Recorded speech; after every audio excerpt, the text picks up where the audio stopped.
หวังว่าหลายคนก็คงจะอิ่มหนำสำราญกับการกินไข่ตั้งแต่แกล้งข่าวที่โบเนจะมาน่าเชื่อถือได้กันหรือบอลก็จะมีทุกคนเสื้อได้หรอกกับโบเสื้อได้มีทั้งทางโลกออนไลน์เนี่ยแล้ววอทออกวอทแอปข่าวเรื่องของการกินไข่เป็นอีอย่างที่กระจายกันไปบักหลายกันเลยเนาะมื้อนี้ตะก็เลยรู้สึกว่าการกินไข่นี่ก็เป็นสิ่งที่ดีได้แต่ว่ามันสิมาฮือฮาตอนที่มีคนมาบอกว่ามีเด็กน้อยเกิดใหม่เกิดมาปุ๊บแล้วว้าวได้เลยแล้วบอกว่าข้าพเจ้าโบอยากประสบกับหายนะให้เอาไข่อัดปาก1 หน่วยหลายคนกันเลยตีความหมายออกมาว่าเป็นการกินต้มไข่1 หน่วยเมื่อวานนี้ก่อน12 โมงกลางคืนแล้วเป็นยังต้องกินก่อน12 โมงกลางคืนต้องกินมาตั้งแต่น้อยฮอดไงแล้วก็เลยคือเอาโอกาสนี้มาเล่าเรื่องคุณประโยชน์ของไข่ต้มกันให้ฟัง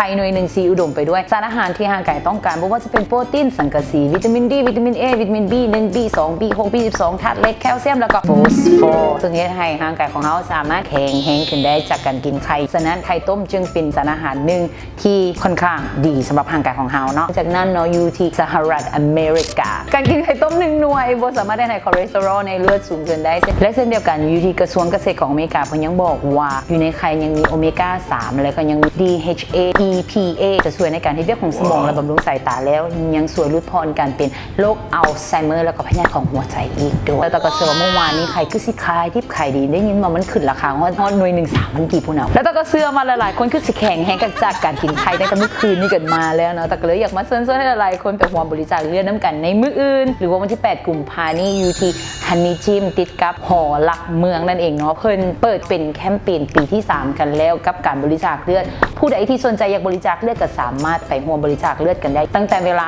8 โมงจนฮอด 2 โมงแลงสำหรับผู้ใดที่โบเคยบริจาคมาก่อนก็สามารถไปได้เพื่อสิเจาะเลือดอยู่มือก่อนเล็กๆน้อยๆปิ๊บคือหมดกันหรือว่าเข็มแทงนี่แหละเพิ่นจะกวดเบิ่งเลือดของทามาแข็งแห้งกันหรือบ่และเลือดของทานั้นเป็นกรุ๊ปใดสามารถบริจาคได้บ่สามารถไปกันได้เนาะบางคนอาจจะสุขภาพบ่แข็งแรงแต่ว่าเฮาก็ยังสามารถฮู้ได้ว่าสุขภาพเลือดของเฮาเป็นแบบใดอยู่ในเลือดกรุ๊ปใดที่สามารถซอยคนได้หลายน้อยส่ำใด